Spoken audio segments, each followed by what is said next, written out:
Of national income. National income में क्या क्या खास बात है, चालू किया। पहला, नेशनल इनकम एक मैक्रो इकोनॉमिक कॉन्सेप्ट है। कौन सा? मैक्रो इकोनॉमिक मतलब क्या? ये पूरे देश को एक साथ में देखते हैं, या पूरी इकोनॉमी को एक साथ में इसके ऊपर नजर रख के स्टडी करते हैं, बरोबर। हम लोग ये नहीं बोल रहे कि खाली एक कंपनी ने कितना प्रोडक्ट बनाया या एक इंडस्ट्री ने कितना प्रोडक्ट बनाया।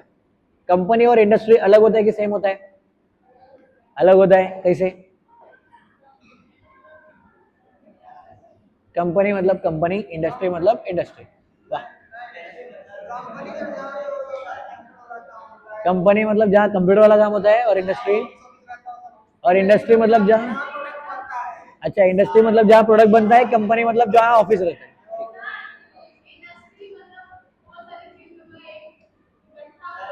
बहुत सारी चीजों को इकट्ठा किया तो इंडस्ट्री। अच्छा, सब फर्म्स को एक साथ मिला के बोला तो एक इंडस्ट्री हुआ। बता बता।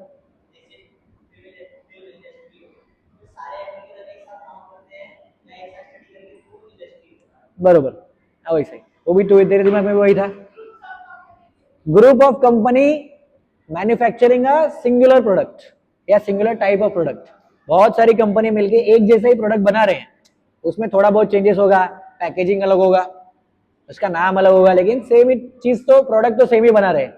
जैसे फिल्म इंडस्ट्री वाले सब फिल्म ही बनाते हैं, फार्मास्यूटिकल इंडस्ट्री वाले सब दवाई बनाते हैं, बरोबर। कंस्ट्रक्शन इंडस्ट्री वाले सब लोग कंस्ट्रक्शन ही करते हैं, कोई घर बांध रहा है, कोई डैम बना रहा है, कुछ भी, कोई रोड बना रहा है, लेकिन काम क्या कर रहे हैं लोग? कंस्ट्रक्शन। तो इधर पे अपने को क्या सीखने का है?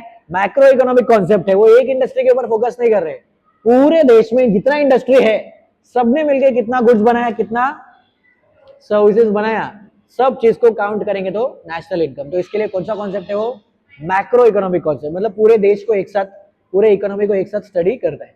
दूसरा, value of only final goods and services. Macro, ये नेशनल इनकम में क्या होता है? खाली फाइनल गुड्स एंड सर्विसेज को ही वो लोग कंसिडर करते हैं। अगर कुछ रॉ मटेरियल है उसको कंसिडर नहीं करेंगे। मान लो शर्ट बनाने का कंपनी है, तो शर्ट बनाने के लिए बहुत सारी चीजें लगती है। पहला, फैब्रिक लगेगा। दूसरा, सोइंग होगा। सोइंग मतलब सिलाई होगा, एक्चुअल में वो जो सिलाई का प्रोसेस जाता है वो होगा। फिर बटन लगेगा, बटन होने के बाद पैकेजिंग होगा, फिर उसके बाद तब जाके वो पूरा शर्ट बन के तैयार होगा।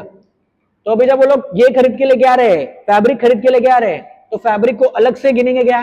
नहीं, कि फैब्रिक बनाने में कितना गया, बटन बनाने में कितना गया, ये बनाने में कितना गया, वो पूरा एक साथ गिनते नहीं है। सिर्फ और सिर्फ किसका पैसा जोड़ेंगे वो लोग? पूरे शर्ट। क्या बोल रहा समझ में? तो इसके लिए बोला है, जब भी नेशनल इनकम कैलकुलेट होता है, सिर्फ फाइनल गुड्स एंड सर्विसेज का ही वो लोग प्राइस कैलकुलेट करते हैं, बाकी सबको साइड में छोड़ देते। क्यों? क्योंकि पहले ये आदमी ने देखो क्या बोला था, नहीं आदमी ने नहीं, एनआईसी ने बोला था, counting national estimate measures the volume of commodities and services turned out during a given period counted without duplication। Duplication किए बिना जब नेशनल इनकम को काउंट किया जाता है, देश में कितना गुड्स बना, सर्विसेज बना, तब उसको बोलते हैं नेशनल इनकम।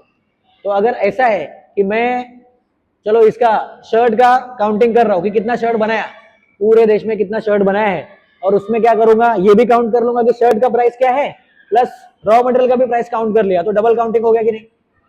क्योंकि उतना ही बना लगा के ये बना है, प्लस फैब्रिक का भी जोड़ लिया, बटन का भी जोड़ लिया, सिलाई का भी खर्चा जोड़ लिया, सब जोड़ लिया, तो एक ही चीज के लिए दो बार काउंटिंग हो गया। डुप्लीकेट काउंटिंग अवॉइड करने का नहीं। इसीलिए नेशनल इनकम काउंट करते टाइम पे उसका खास बात क्या है, वो लोग सिर्फ और सिर्फ फाइनल गुड्स एंड सर्विसेज को ही कंसिडर करते, बरोबर, बाकी सबको छोड़ देते। आगे देखो क्या दिया है, वही चीज को डिटेल में बताया है, the value of intermediate goods. कौन सा गुड्स? इंटरमीडिएट। तो ये तो पूछ रहा था, अच्छा कॉलेज में पूछ रहा था। इंटरमीडिएट गुड्स में, गुड्स का जो वैल्यू होता है उसको वो लोग क्या करते हैं, कभी भी कंसिडर नहीं करते। इंटरमीडिएट मतलब बीच में आने वाला। जैसे रॉ मटेरियल है, शर्ट का एग्जांपल देखो, बुक में, बुक से मेरे को याद है, इसमें भी देखो वही दिया है, while estimating the production of shirts there is no need to take the value of cotton as it has already been included in the price of the shirts.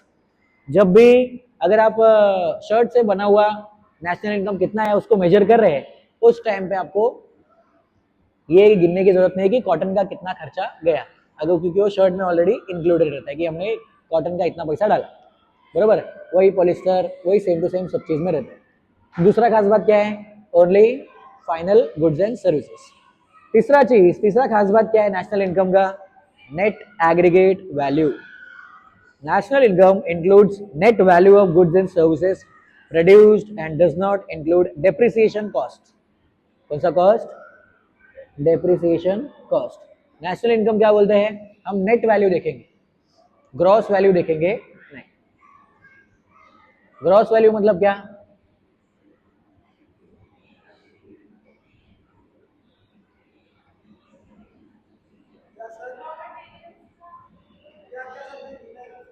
Accounts में जब आप लोग अकाउंट्स बनाते हो तो ग्रॉस कैपिटल आता है, net capital आता है, सॉरी ग्रॉस प्रॉफिट आता है और नेट प्रॉफिट होता है, आता है। ग्रॉस प्रॉफिट मतलब क्या, टैक्स माइनस नहीं किया, डेप्रिसिएशन माइनस नहीं किया। नेट प्रॉफिट में क्या आता है, टैक्स माइनस कर दिया, टीडीएस काट दिया और डेप्रिसिएशन माइनस कर दिया। इधर पे भी यही होता है, लोग एग्रीगेट वैल्यू ही देखते हैं, वो लोग ये नहीं देखते कि डेप्रिसिएशन कितना है कितना नहीं। वो लोग क्या बोलते हैं, हम लोग नेट वैल्यू देखेंगे और उसमें डेप्रिसिएशन कॉस्ट को इंक्लूड नहीं करते, मतलब आजकल उसका वैल्यू क्या चल रहा है उससे मतलब नहीं है। हम लोग क्या देखेंगे, जब भी वो बना था उस टाइम पे उसका वैल्यू कितना था। तो अगर मोबाइल फोन का वो लोग वैल्यू कैलकुलेट कर रहे हैं, नेशनल इनकम कैलकुलेट कर रहे हैं मोबाइल फोन का, तो मोबाइल फोन जितने में बिका था वही प्राइस वो लोग कंसिडर करेंगे। अभी डेप्रिसिएशन के बाद वो सेकेंड हैंड हो गया उससे मतलब नहीं है। सेम कार का भी ऐसे होता है, अगर अप्रिसिएशन हुआ या तो डेप्रिसिएशन हुआ, दोनों केस में वो लोग क्या बोलते हैं, हमको नेट वैल्यू से ही मतलब है, ग्रॉस वैल्यू से मतलब नहीं है, मतलब हाल फिलहाल क्या चल रहा है उससे मतलब नहीं। Next, net income from abroad. Abroad मतलब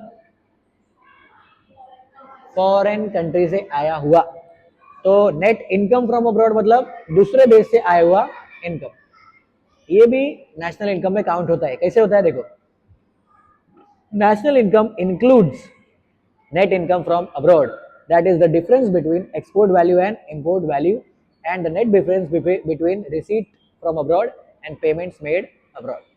ठीक है, दूसरे देश से जो भी पैसा आया उसको भी नेशनल इनकम में काउंट किया जाता है। और दूसरे देश से कितना पैसा आया वो कैलकुलेट कैसे करते हैं, सबसे पहले वो लोग देखते हैं इंपोर्ट कितना हुआ, एक्सपोर्ट कितना हुआ, तो एक्सपोर्ट वाला जो वैल्यू रहता है उसको इंपोर्ट से माइनस कर देते हैं, और माइनस करने के बाद जो निकला वो क्या है, ग्रॉस इनकम फ्रॉम अब्रॉड। फिर उसके बाद वो लोग देखते हैं रिसीट एंड पेमेंट।